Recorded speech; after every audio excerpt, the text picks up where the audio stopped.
Sir sir আমরা জঙ্গলের অনেক ভেতরে চলে এসেছি স্যার। স্যার এখানে কেউ আসা যাওয়া করে না স্যার। স্যার এক কাজ করি, আমরা ফিরে যাই, না হলে অন্ধকার নেমে আসবে। এখন তো অনেক আলো আছে, অন্ধকার হয়েছে কোথায়? স্যার ফিরতেও তো অনেকটা সময় লাগবে না স্যার? তো ওই হিসাবেই বললাম, এত দূর স্যার কেউ আসেই না। স্যার এখানে কিচ্ছু পাবেন না। আরে ভাই, যখন এত দূর চলে এসেছি একটু দেখে নি না ভাই? চলো চলো। আচ্ছা আচ্ছা।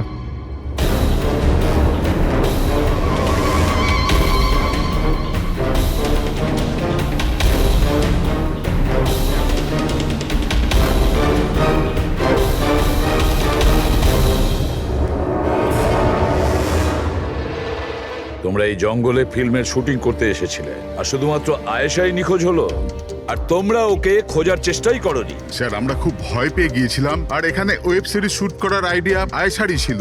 স্যার আমরা ওকে আনিনি, ও আমাদের এনেছিল লোকেশন দেখাতে। হ্যাঁ স্যার, এই প্রশান্ত গাইড আয়েশার পরিচিত ছিল, আর এই কাছেই থাকতো আর জঙ্গলটাকে ভালো করে চিনতো।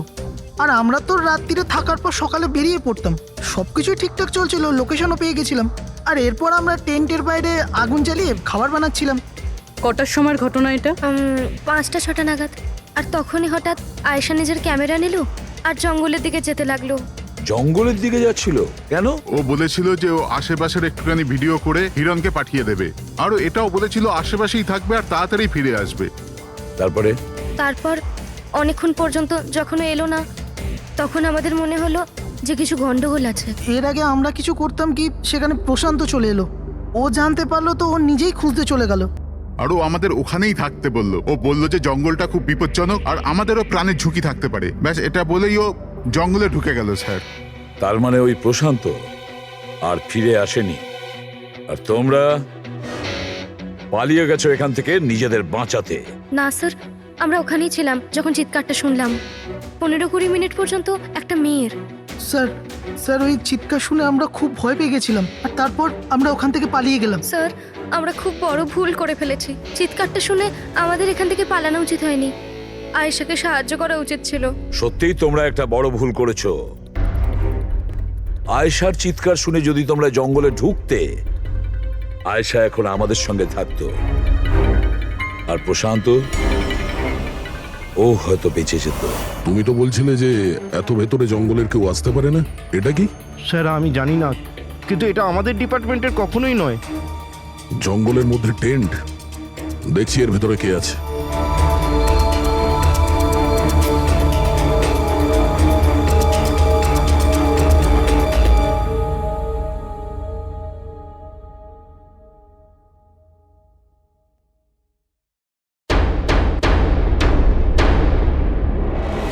এই কাপড় তো দেখে মনে হচ্ছে কাটা হয়েছে। টেন্ট পিছন দিক দিয়ে কেটেছে, তার মানে সামনে কোনো বিপদ ছিল।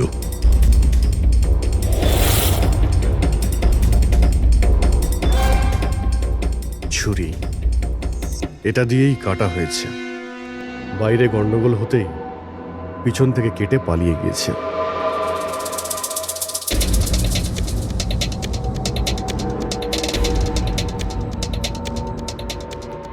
রাতে থাকার পুরোপুরি বন্দোবস্ত ছিল এখানে, বনফায়ার।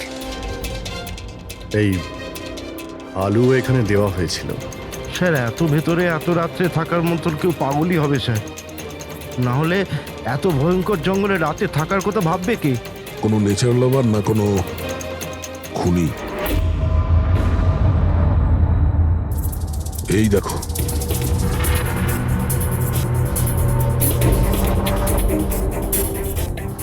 রক্ত। মনে হচ্ছে এখানে এই পাথরের ওপর কেউ বসেছিল, হতে পারে আগুন পোয়াচ্ছিল, আর কেউ ওর ওপর হামলা করেছে। এটা দেখে টেন্টের মধ্যে যে ছিল সে পালিয়ে গেছে। চলো আগে গিয়ে দেখি। স্যার স্যার সূর্য অস্ত যাচ্ছে স্যার, ফিরতেও 2 ঘন্টা কমসে কম লাগবে। ফিরে যাই স্যার। ঠিক আছে, কালকে আবার আসবো।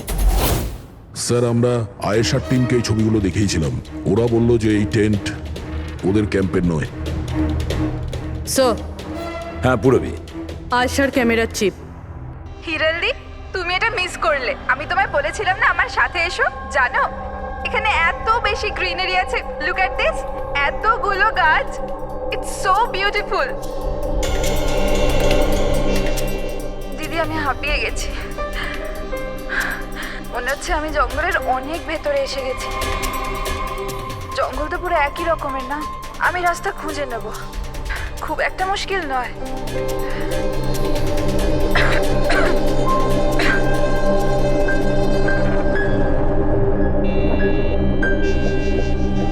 কেউ আছে নাকি ওখানে? কে ওখানে?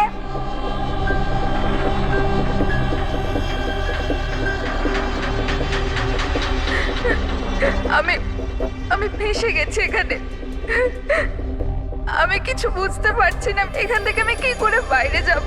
আই এম সরি দিদি, আমার এখানে আসা উচিত হয়নি।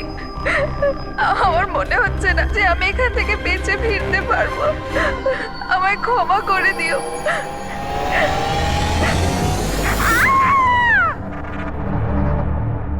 অভিজিৎ, যে কোনো পরিস্থিতিতে এই মেয়েটাকে জিনিসগুলো রোজ ব্যবহার করত, আমি সেই প্রত্যেকটা জিনিস থেকে ডিএনএ স্যাম্পল নিয়েছি, কিন্তু আশ্চর্যের ব্যাপার কোনো স্যাম্পলই আয়েশার ডিএনএ সঙ্গে ম্যাচ করছে না। কি? কিন্তু হ্যাঁ, খুনির ব্যাপারে একটা খুব গুরুত্বপূর্ণ সূত্র পেয়েছি। সেটা কি স্যার? বস এই ডিএনএ প্রোফাইলটা দেখো। এই দুটো ডিএনএ প্রোফাইলই দুটো আলাদা আলাদা লোকের, কিন্তু অদ্ভুত ব্যাপার হচ্ছে যে দুটো প্রোফাইলই আমি একই লোকের শরীর থেকে পেয়েছি, প্রশান্ত শরীর থেকে। প্রশান্ত শরীর থেকে? হ্যাঁ বস। সেটা কিভাবে? প্রশান্তর মৃত্যু অগণিত ছুরির আঘাতের জন্য হয়েছে, আর ওর শরীরে যে খাবার চিহ্নটা আছে সেটা আসল নয়, তৈরি করা হয়েছে নকল। আর সবচেয়ে আশ্চর্যের ব্যাপার হচ্ছে যে প্রশান্তের লাশের থেকে আমি ওর রক্ত ছাড়া আরো কারো রক্ত পেয়েছি। এখন এই রক্তটা কোনো পুরুষের না নারীর সেটা আমি বলতে পারবো না, কারণ ওই রক্তটা প্রশান্ত রক্তের সঙ্গে মিশে গেছে। কিন্তু একটা কথা ঠিক বস, এই রক্তটা তখনই বেরিয়েছে যখন প্রশান্ত রক্ত বেরিয়েছে। অভিজিৎ, দয়া, নিশ্চয়ই এটা খুনিরই রক্ত। খুনি প্রশান্তর ওপর হামলা করে, আর তখন নিজেকে বাঁচানোর জন্য প্রশান্ত ওর সঙ্গে মারামারি করে, আর খুনির রক্ত প্রশান্ত শরীরে লেগে যায়। তবে খুনিরও গুরুতর আঘাত লেগেছে, সামান্য আঘাতে এত রক্ত বেরোবে না তার।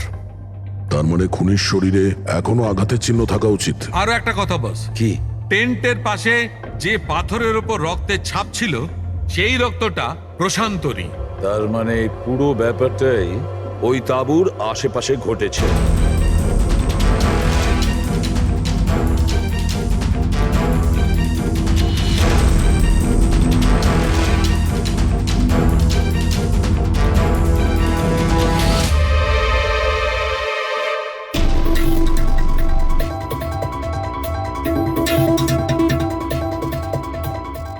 স্যার?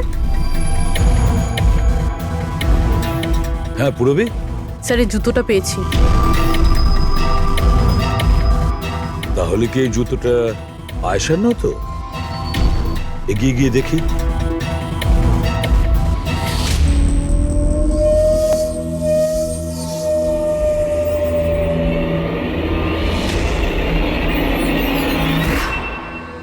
স্যার, হ্যাঁ, এই দেখুন স্যার।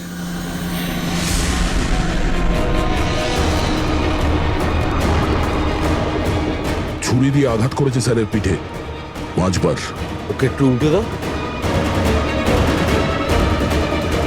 এ তো আয়েশা, ফেসটা তো পরিষ্কার দেখছি অভিজিৎ, না কোনো আঘাতের চিহ্ন, না কোনো কাটা দাগ।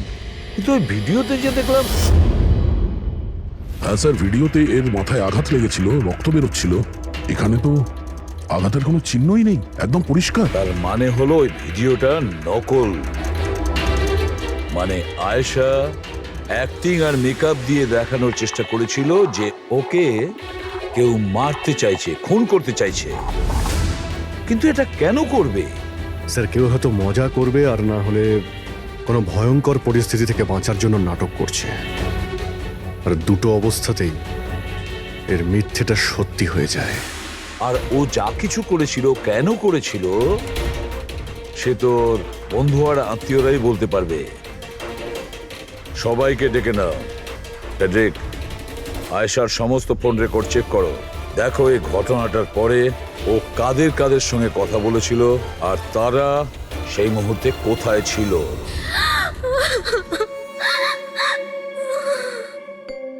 এরা আমাকে কেন ওকে দেখতে দিচ্ছে না? কি বাজে ভাবে মেরেছে আমার বোনকে। আর এরা বলছে যে ও নিজের মৃত্যুর নাটক করেছে, নিজের মার্ডারের নাটক। আর ওই নাটক সত্যি হয়ে গেছে। ভুল বলছে ওরা, মিথ্যে। আমাদের আয়েশা এরকম করতেই পারে না। আপনারা ভুল অভিযোগ করছেন।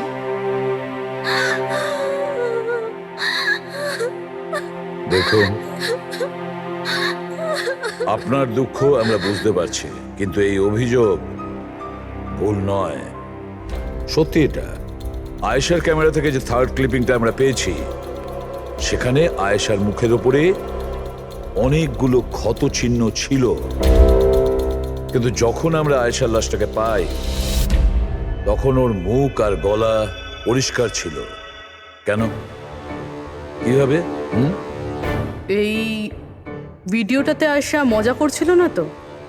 ওর মজা করার স্বভাব ছিল না তো? একদম না। ওর জীবনে এত সমস্যা ছিল যে ও মজা করবার কথা ভাবতেই পারতো না। ও জঙ্গলে হারিয়ে গিয়েছিল, আর কোনো মানুষ এই সিচুয়েশনে মজা কি করে করবে? অন্য কারো কথা জানি না, কিন্তু আয়েশা এটা অবশ্যই করেছে। আর যদিও মজা করে না করে তো ইচ্ছে করেই করেছে। কি কেউ এটা কেন প্রমাণ করার চেষ্টা করবে যে তার সঙ্গে কিছু অন্যায় হয়েছে? আয়েশা এরকম কেন চাইবে? হ্যাঁ, ওর ওপর সত্যিকারের অ্যাটাক হয়েছিল, ও মারাও গেছে, ওটা আলাদা কথা, কিন্তু ও এই নাটকটা কেন করেছিল? কি সত্যি কি ও কোনো প্রবলেমে ছিল যার কারণে ওকে এই ড্রামাটা করতে হয়েছিল? হ্যাঁ, ও সমস্যায় ছিল,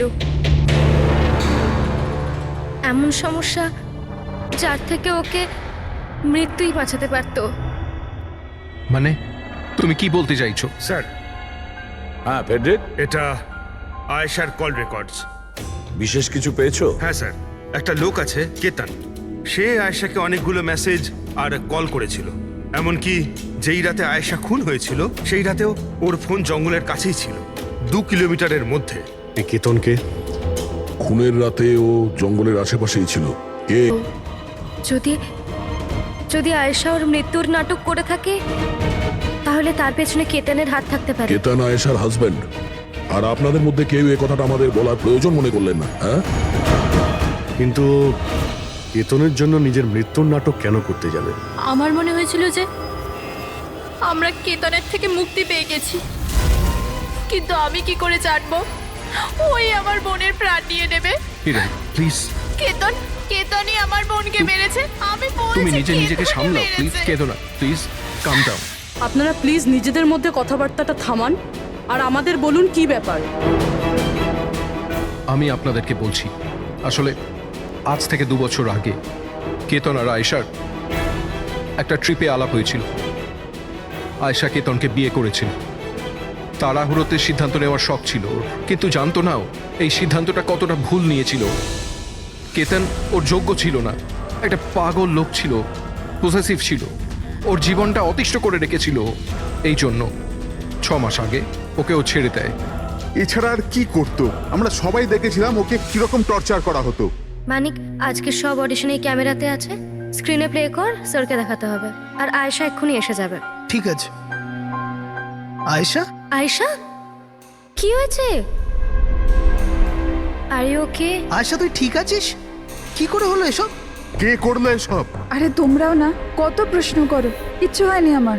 আসলে কি হয়েছে, ওই তাড়াতাড়িতে সিঁড়ি দিয়ে নামছিলাম আর পা পিছলে গেছে। চুপ কর আয়েশা, কত কভার আপ করবি? আমি তো এটা বুঝতে পারছি না, তুই ছেড়ে দিচ্ছিস না কেন ওই মানুষটাকে? আমি ছেড়ে দিলেও ও আমায় ছাড়বে না। আরে আইন বলে কিছু আছে নাকি?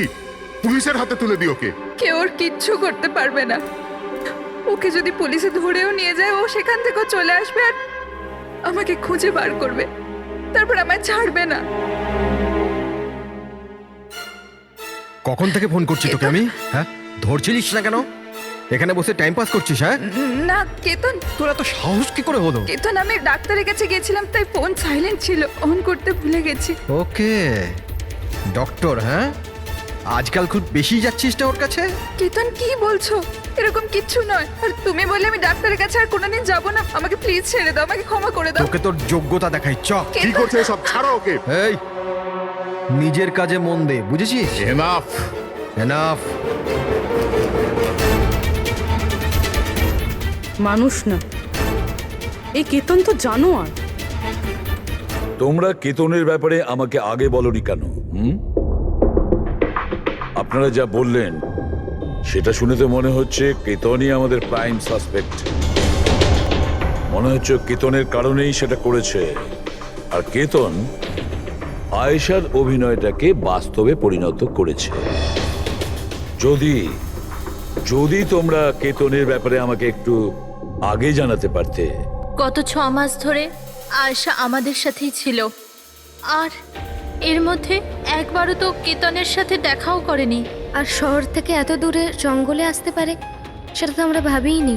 এই ধরনের পাগল আর সন্দেহবাতিক লোক যে কোনো কিছুই করতে পারে। হ্যাঁ, কেতনের অ্যাড্রেস আর টেলিফোন নাম্বারটা আমাদের দেবেন।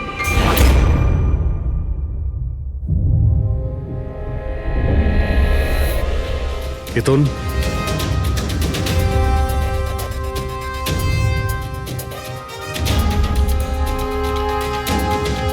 স্যার, এই ফটোগুলো দেখে তো মনেই হচ্ছে না যে দুজনের মধ্যে কোনো ঝামেলা ছিল। আপনারা? কেতন আয়েশার স্বামী। পুলিশ। সিআইডি। আপনারা কি করতে এসেছেন এবার? আমার আয়েশা চলে গেছে, আমার জীবন বরবাদ হয়ে গেছে। আপনারা কি চান আমার থেকে? ইনফরমেশন তোমার আর আয়েশার ব্যাপারে।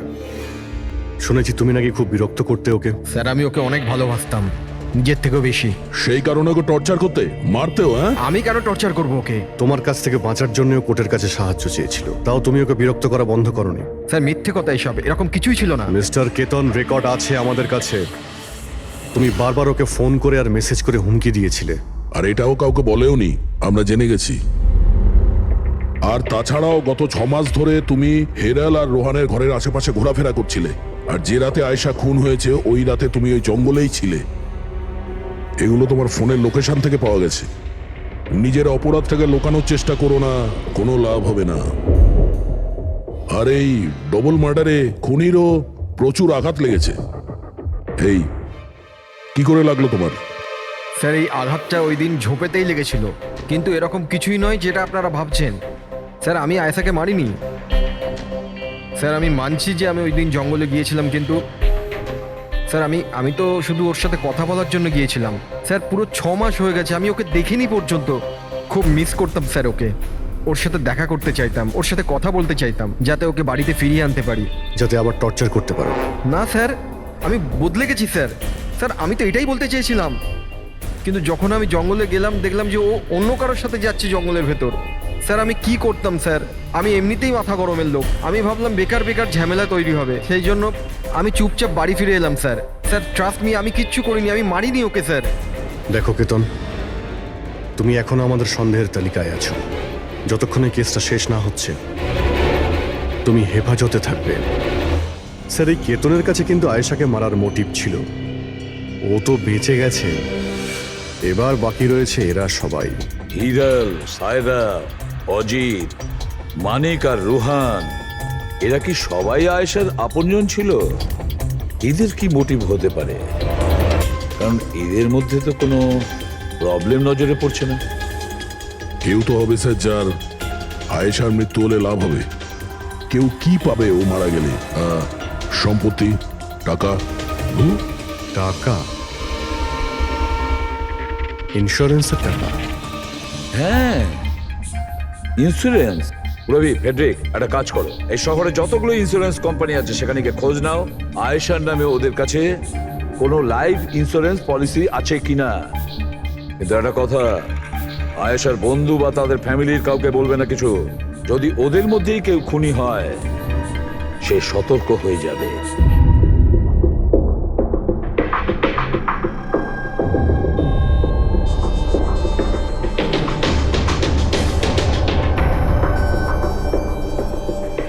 ওকে, থ্যাঙ্কস। স্যার, হ্যাঁ পেড্রিক, আয়েশার অ্যাকাউন্টে মাত্র 1 লাখ টাকা আছে, কোনো ফিক্সড ডিপোজিট পর্যন্ত নেই। স্যার তানিশা ইন্স্যুরেন্স প্রাইভেট লিমিটেডের কাছে আয়শার নামে একটা বীমা পলিসি রয়েছে 50 লাখ টাকার। ও আচ্ছা। আর এই টাকা আয়শার ভাগ্নি মানে ও দিদি আর জামাইবাবুর মেয়ে নিমিষা পাবে। আচ্ছা, তাহলে এই ব্যাপার। স্যার আসলে আপনারা কি চাইছেন? আমার যা জানা ছিল আমি সবকিছু বলে দিয়েছি। আর আপনারা জানেন আমার স্ত্রীর শরীর কতটা খারাপ, এখন আমার ওর সঙ্গে থাকা উচিত, আর আপনারা আমাকে এখানে আটকে রেখেছেন। স্যার বলার কি বাকি আছে? সব বলে দিয়েছি। অনেক কিছু বাকি আছে, তুমি একটু বেশি কথা বলো, সেই জন্য যা কিছু প্রশ্ন করব ঠিক তারই উত্তর দেবে। এই তোমার ওইখানে যে ফ্যাক্টরিটা আছে ওটা তো বাজেয়াপ্ত হতে চলেছে, এর লোন তুমি শোধ করতে পারোনি কি? হ্যাঁ, কিন্তু আপনারা এগুলো কেন জিজ্ঞাসা করছেন? আপনারা এগুলো কি করে জানলেন? প্রশ্ন নয়, শুধু উত্তর। আয়েশা তোমাদের সাথে তোমাদের বাড়িতেই থাকতো না? তাহলে 7 দিনে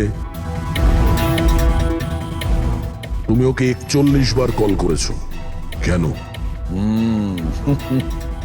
বাহ বাহ বাহ, 7 দিনে 41টা কল এসেছে আয়েশা, দারুণ ব্যাপার। আর তার উপরেও তুমি অর্থ কষ্টে ভুগছিলে, তাই না? আর আয়েশার মৃত্যুর পরে তোমার ছোট বাচ্চা টাকা পেত 50 লক্ষ টাকা। আর ওই ছোট্ট নিরীহ শিশু সে কি করে জানবে 50 লাখের ধর্ম? ও কিভাবে ব্যবহার করবে? আর ওই 50 লক্ষ টাকা তো ভোগ করতো বাচ্চাটার বাবা, মানে তুমি, রোহন। থামুন আপনারা, চুপ করুন। আপনাদের কথা মতো আমি আয়েশাকে মেরেছি। স্যার আমার ওপর 15 কোটি টাকার লোন আছে, 50 লাখে আমার কিচ্ছু হবে না। আমি আয়েশাকে মারবো। আর ওটা যা ওর শরীরের ওপর থেকে খুনির রক্ত পাওয়া গেছে, আপনারা দেখতে পারেন আমার গায়ে কোনো চোটই লাগেনি, কারণ আমি ওখানে ছিলামই না, আমি কাউকে খুন করিনি। সব ঠিক করা ছিল, প্রশান্ত সবকিছু সামলানোর কথা ছিল। 1 মিনিট। কি সামলে নিত? হ্যাঁ, প্রশান্ত কি সামলে নিত? বলো, প্রশান্ত কি সামলে নিত? স্যার আমার ভুল হয়ে গেছে, আমার সবকিছু আপনাদের আগেই বলে দেওয়া উচিত ছিল। আমি ভয় পেয়ে গেছিলাম, খুব ভয় পেয়ে গেছিলাম। কোনটা বলার ছিল আগে? তাড়াতাড়ি বলো। আমি আয়েশার প্ল্যানে যুক্ত ছিলাম। আমরা শুধু ওকে মৃত দেখাতে চেয়েছিলাম, অ্যাকচুয়ালি ওর মরার কথা ছিল না। তার মানে আমাদের সন্দেহ ঠিক ছিল স্যার? সবকিছু ঠিক ছিল, ওই ভিডিওটা নকল ছিল, শুধু কেতনের থেকে বাঁচার জন্য ছিল। আর তুমিও এই প্ল্যানে জড়িত ছিলে। স্যার কেতন আয়েশার জীবন অতিষ্ঠ করে দিয়েছিল, ও বেচারি চুপ থাকতো, কাউকে কিছু বলতো না। স্যার একদিন লিমিট ক্রস করে গেল, সব সীমা ছাড়িয়ে গেল। ওর মনে হলো কেতন ওর জন্য কোনো বড় বিপদ হতে পারে, ও আমাকে বলেছিল। স্যার কেতন পাগল ছিল, পুলিশ বা ডিভোর্স ওর কেউ কিচ্ছু করতে পারতো না। আয়েশা ওটাকে পার্মানেন্ট মুক্তি পেতে চাইছিল, চিরদিনের জন্য। আমি হাঁপিয়ে গেছি জিজু, এখন তো ডিভোর্স আমাকে কেতনের থেকে বাঁচাতে পারবে না। যেটা আমায় ওই কেতনের হাত থেকে বাঁচাতে পারে সেটা শুধু আমার মৃত্যু।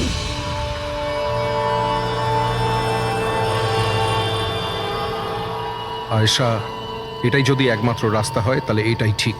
তোমার মৃত্যু তোমায় কেতনের হাত থেকে বাঁচাতে পারে। মরে যাও। হোয়াট? রিল্যাক্স, আমার কাছে একটা আইডিয়া আছে। আমাদেরকে এমন কিছু করতে হবে যাতে মনে হয় আয়েশা মরে গেছে। তোমার সাথে কোনো দুর্ঘটনা হলো বা কেউ তোমাকে মেরে দিল, আর বডিকে এতটা খারাপ করে দেওয়া হলো যে কেউ চিনতে না পারে আয়েশা। তারপর তুমি এখান থেকে অনেক দূর চলে যাবে, আর তোমার ওই ইন্স্যুরেন্সের টাকা যেটা মিমির নামে আছে আমি তোমাকে পৌঁছে দেবো। 50 লাখ টাকা দিয়ে একটা নতুন জায়গা, নতুন লাইফ, নতুন করে শুরু করবে। কিন্তু জিজু, আমি বেঁচে থাকাকালীন আমার লাশ কোথা থেকে আসবে? ওর জন্য টেনশন নিও না, আমি সব কিছু করে নেব। আমার এক বন্ধু আছে প্রশান্ত, ও আমার জন্য অনেক কাজ করে দিয়েছে। কিন্তু হ্যাঁ আয়েশা, এরপরে তুমি কখনো জীবনে আমার সাথে, মিমির সাথে, হিরালের সাথে কোনোদিন দেখা করতে পারবে না। হ্যাঁ, কিন্তু ওই পাগল লোকটার থেকে তুমি সারা জীবনের জন্য মুক্তি পেয়ে যাবে, তুমি মুক্ত হয়ে যাবে। সবকিছু ঠিক ছিল, সবকিছু প্ল্যান মাফিক চলছিল। আমি আয়েশা আর প্রশান্তর সঙ্গে ফোনে যোগাযোগ রেখে চলছিলাম। তারপর জানি না হঠাৎ করে ফোন কেটে গেল। আমি জানতাম ওখানে একটা মেয়ের মৃতদেহ পাওয়া যাবে, যার ব্যবস্থা আমি বাধ্য হয়ে করেছিলাম। শুধু আয়েশার জামা কাপড় ওই মেয়েটিকে পরানোর কথা ছিল, ওর মুখটা এত খারাপ ছিল যে কেউ চিনতেও পারতো না। কিন্তু স্যার সিরিয়াসলি আমি তো শকে ছিলাম, ওটা মেয়েটার নয়, প্রশান্তের বডি ছিল। স্যার প্রশান্ত তো আয়েশাকে সকাল হওয়ার আগেই জঙ্গল থেকে অনেক দূরে নিয়ে যাওয়ার কথা ছিল, কোনো সেফ জায়গায়। কিন্তু হঠাৎ করে কি হয়ে গেল স্যার, স্যার আমার যতটা জানা ছিল আপনাদের বলে দিয়েছি স্যার। স্যার প্রশান্তকে কে মেরেছে, আয়েশাকে কে মেরেছে আমি জানি না। স্যার তার মানে তৃতীয় কোনো ব্যক্তি ছিল যে প্ল্যানটার ব্যাপারে জানতো, যে আয়েশাকে চিনতো, প্রশান্তকেও চিনতো, আর ওই সময় ওই জঙ্গলেই ছিল। কোনো তৃতীয় ব্যক্তি? হ্যাঁ, কোনো তৃতীয় ব্যক্তি। তোমার প্ল্যানের হিসাবে টেন্টে প্রশান্ত এবং আয়েশা থাকার কথা ছিল, কিন্তু টেন্টের পাশে একটা পাথরের উপর প্রশান্তর রক্ত পাওয়া গেল, আর ওই টেন্টটা পেছন থেকে ফাটা ছিল। মানে আয়েশা টেন্টের সামনে থেকে যাওয়ার বদলে পেছন থেকে ছিঁড়ে বেরিয়েছে। মানে ও বিপদটা আগে থেকে বুঝতে পেরেছিল। হতে পারে ও প্রশান্তর সঙ্গে যা কিছু হয়েছিল সেটা দেখে ফেলেছিল। ইট ইজ ক্লিয়ার যে ওখানে কোনো তৃতীয় ব্যক্তি ছিল। ও প্রথমে প্রশান্তকে মেরেছে, তারপর আয়েশার পেছনে দৌড়েছে। কারেক্ট।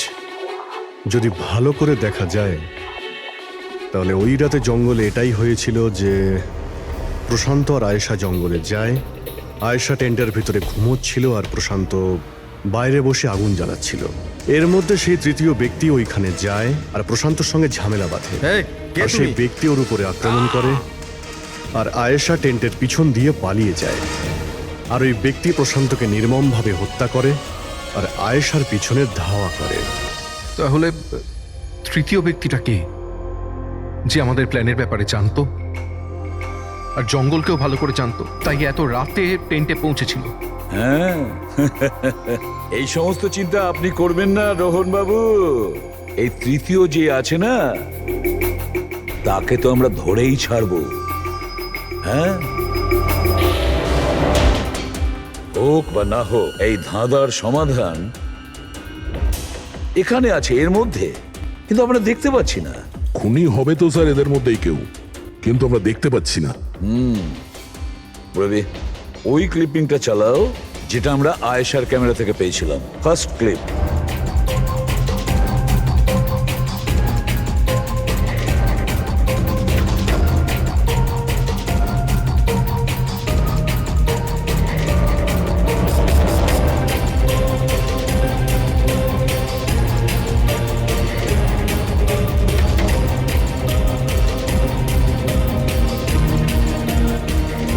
ইয়েস, দাদা তুমি ঠিকই বলেছিলে, খুনি আমাদের সামনেই আছে, কিন্তু আমরা দেখতে পাচ্ছি না। একটা কাজ করো, সবাইকে জঙ্গলে ডেকে নাও, তখনই বোঝা যাবে। স্যার এখনো আপনারা আমার উপর সন্দেহ করছেন, যেখানে আমি আপনাদের সবকিছু সত্যি কথা বলেই দিয়েছি। স্যার আমি আমার বউকে কেন মারবো স্যার? আমি তোকে ভালোবাসি স্যার। আমার বোনের খুনিকে খোঁজার বদলে আপনারা আমাদেরই জিজ্ঞাসাবাদ করছেন। আর ওর গায়েব হওয়ার খবর তো আমি হিরাল ম্যামকে দিয়েছি, আর আমরা যদি কিছু করতাম তো আমরা কেন ফোন করতাম? হ্যাঁ, কিন্তু কেউ তো আয়েশাকে খুন করেছে, আর কে খুন করেছে সেটা আমরা জানি। আয়েশাকে খুন তোমাদের মধ্যেই কেউ করেছে, তোমাদের মধ্যেই কেউ। আমাদের মধ্যে কে হতে পারে স্যার? এখনই জানতে পারা যাবে। রোহন, তুমি একটা কথা বলো, আয়েশা রেকির জন্যে তোমার বাড়ি থেকে দুর্ঘটনার একদিন আগেই গিয়েছিল না? হ্যাঁ স্যার, একদিন আগেই গিয়েছিল। আর এটা সেদিনেরই ছবি, তাই না? যেদিন ওর রেকিতে যাওয়ার কথা ছিল। আয়েশার অ্যাকাউন্ট ওই পোস্ট করেছে, তো ওরই হবে। আর আপনারা আমার বোনের খুনিকে খোঁজার বদলে এরকম ফালতু জিজ্ঞাসাবাদ করছেন, আমাদের উপরে ব্লেম করছেন। এতে কি প্রমাণ পাবেন আপনারা? এটাই যে তোমরা আয়েশাকে জীবন্ত দেখেছিলে শেষবার ওই দিনই, তারপরও নিখোঁজ হয়ে গেছিল, তোমরা আমাদের বলেছিলে। আচ্ছা, ও কি কি পরেছিল অপর্ণা, তুমি বলেছিলে, তোমার মনে আছে? হ্যাঁ, ওনা স্কাই ব্লু কালারের টি শার্ট পরেছিল আর ব্ল্যাক কার্গো প্যান্ট ছিল। হাই পনিও করেছিল। আপনার তো নিশ্চয়ই মনেই আছে। হিরাল, তুমি কি করে জানলে আয়েশা মরার সময় কি কাপড় পরেছিল? বলো, আরে বলো না। কারণ সেই দিন এ জঙ্গলেই ছিল। এই প্রশান্তকে মেরেছে আর তারপর আয়েশার পিছনে দৌড়োয়, ওর পিছু নেয় আর ওকে মেরে ফেলে। আর প্রশান্তকে মারার সময় তোমার গভীর আঘাতও লাগে। দেখাও। হত সারুন, আমার দূরে থাকুন। হ্যাঁ, আমার থেকে। একে তো আপনারা আমার বোনের খুনিকে খুঁজে পাচ্ছেন না, তার উপরে আমার উপরে অভিযোগ দিচ্ছেন। হ্যাঁ, ব্যাস, অনেক অভিনয় করেছো, এবার ঠিক করে বলো কেন মেরেছো তুমি আয়েশাকে? হ্যাঁ, আমি মেরেছি আয়েশাকে। আমি মেরেছি আয়েশাকে।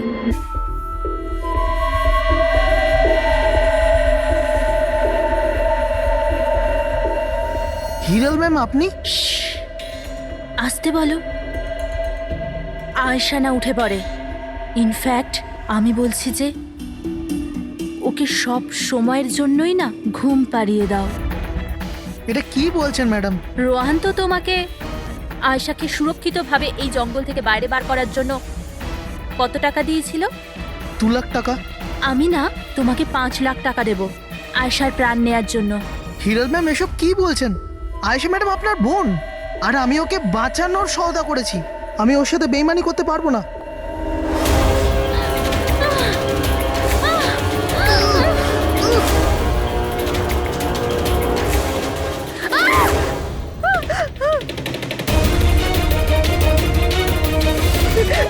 আয়েশা,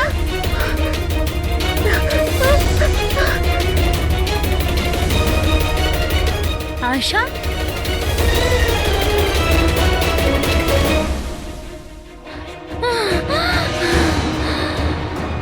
আয়েশা, আমার কাছে আয় আয়েশা। আমি তোকে বাঁচাতে এসেছি আয়েশা। ও তোকে ঠকাচ্ছিল আয়েশা। তোর ইন্স্যুরেন্সের টাকার জন্য তোকে মারতে চেয়েছিল আয়েশা। আমার বোন।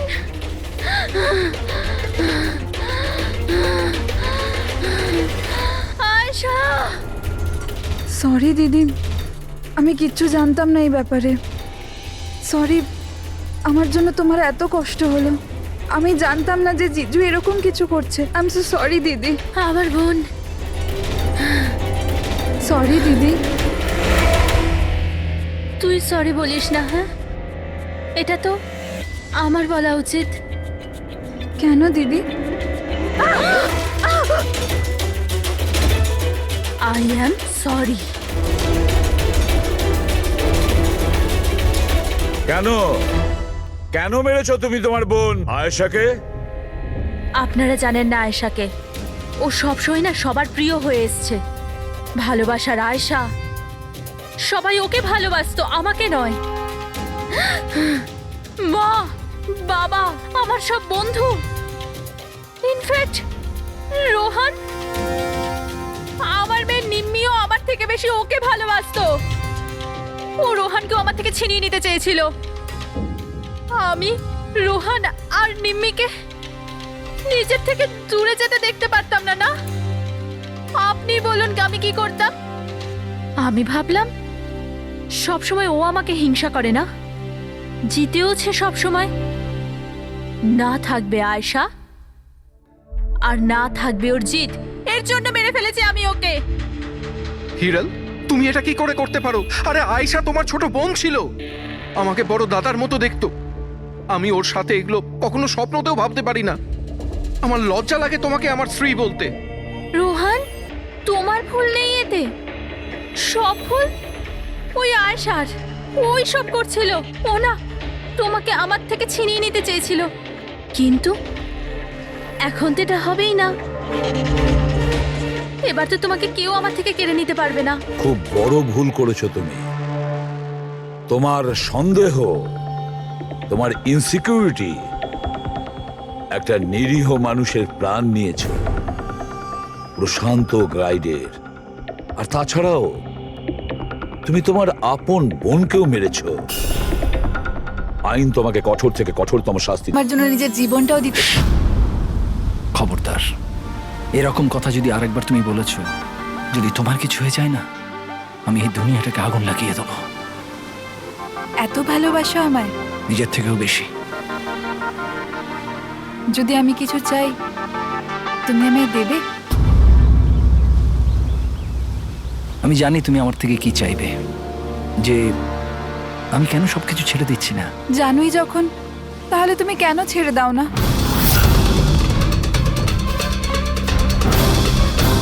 শীতল, মানুষের জীবনে দুটো নেশা হয়।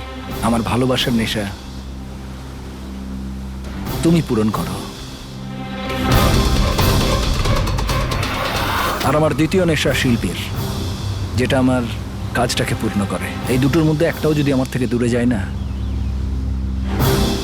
তাহলে আমি অসম্পূর্ণ থেকে যাব। আর আমি চাই যে ইতিহাস আমায় সব থেকে ভালো স্বামী আর সব থেকে ভালো আর্ট চোর হিসেবে মনে ব্যাস রাখে। মিখেল, অনেক ইতিহাস লিখেছ, বাকি জীবনটা জেলেই কাটিও।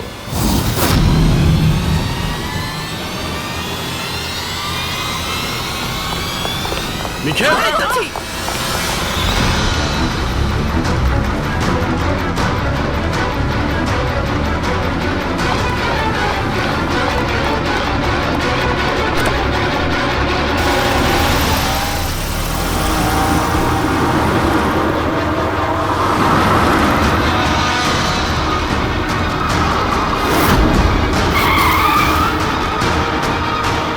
প্লিজ আমার কথা শোনো, জেদ করো না, নিজেকে আইনের হাতে তুলে দাও please.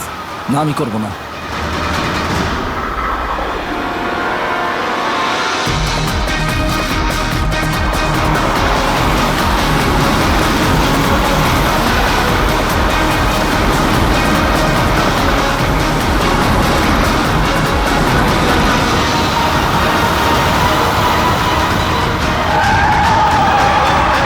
Nikhil!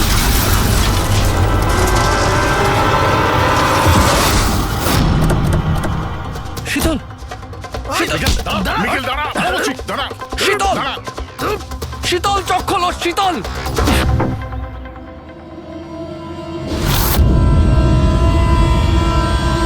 She is dead sir. তোমাদের জন্য আমার শীতল আমাকে ছেড়ে চলে গেল। ছাড়বো না আমি তোমাদের। তোমার স্ত্রীর মৃত্যুর জন্য আমরা দুঃখিত, কিন্তু তার জন্য দায়ী আমরা নই, তুমি। না তুমি অপরাধের রাস্তায় হাঁটতে, আর না তোমার পাপের শাস্তি তোমার স্ত্রীকে ভোগ করতে হতো। কাজের শাস্তি কে পাবে এটা ভবিষ্যৎ বলবে। ওর 5 বছরের শাস্তি তো এতদিন শেষ হয়ে গেছে, কিন্তু ওর স্ত্রীর মৃত্যুর প্রতিশোধের আগুন হয়তো ওর মনের ভিতরে এখনো জ্বলছে। মানে কেতনবাবু আর মেহেনের পরে ওর টার্গেট এখন পুরবি আর তোমার ওপর। কারেক্ট। কিন্তু স্যার, ও এসব করছেটা কি করে? কারণ নজরে পড়ছে না কেন? এবার এই রহস্যের পর্দা তো মিখেলই তুলতে পারবে। ও তোমার আর আমার কোনো ক্ষতি করার আগে মিখেলকে আমাদের ধরতেই হবে। স্যার, স্যার কেতন বাবুর বাড়ি থেকে যে ফিঙ্গারপ্রিন্টস গুলো পেয়েছিলাম, ওটা কারোর সঙ্গে ম্যাচ হয়েছে? স্যার ওই ওয়াটার পাইপলাইনে যে কাজ করে সে নির্দোষ হলেও যে লোকটা ইন্টারনেটের কাজ করে সে খুব গোলমেলে। এই ইন্টারনেটের লোকটা কে? Sir Ramen sir. Sir sir পুরনো পাপি স্যার, এই তো 6 মাস আগে ও অথর রোড জেল থেকে ছাড়া পেয়েছে স্যার। Arthur road jail? ওই মিখেলকে তো ওই জেলেই রাখা হয়েছিল। তার মানে ওই জেলেই এই অপরাধের প্ল্যানিংটা করা হয়েছিল, মিখেল আর ওই রমন যোগ মিলে নিয়ে। তুই নিশ্চয়ই আবার জেলে যেতে চাইবি না? না স্যার, আমার দ্বিতীয়বার জেলে পাঠাবেন না স্যার। যদি আজ আমি মিখেলকে না পাই তাহলে তোকে এখানেই পুঁতে দেবো। না স্যার, মিখেল আমার সাথে এখানেই দেখা করতো, এখানেই দেখা করতো, আমি সেখানেই নিয়ে যাচ্ছি আপনাদের। আমার মিখেলকে চাই, ব্যাস। হ্যাঁ স্যার, ওখানেই নিয়ে যাচ্ছি আপনাদের।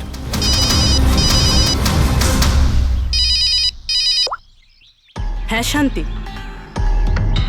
কি?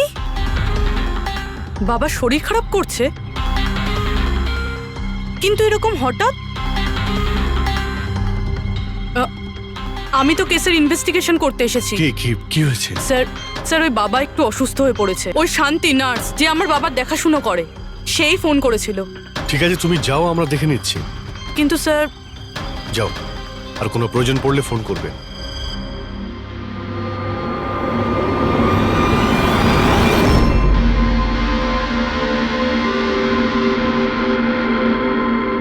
কি হলো স্যার?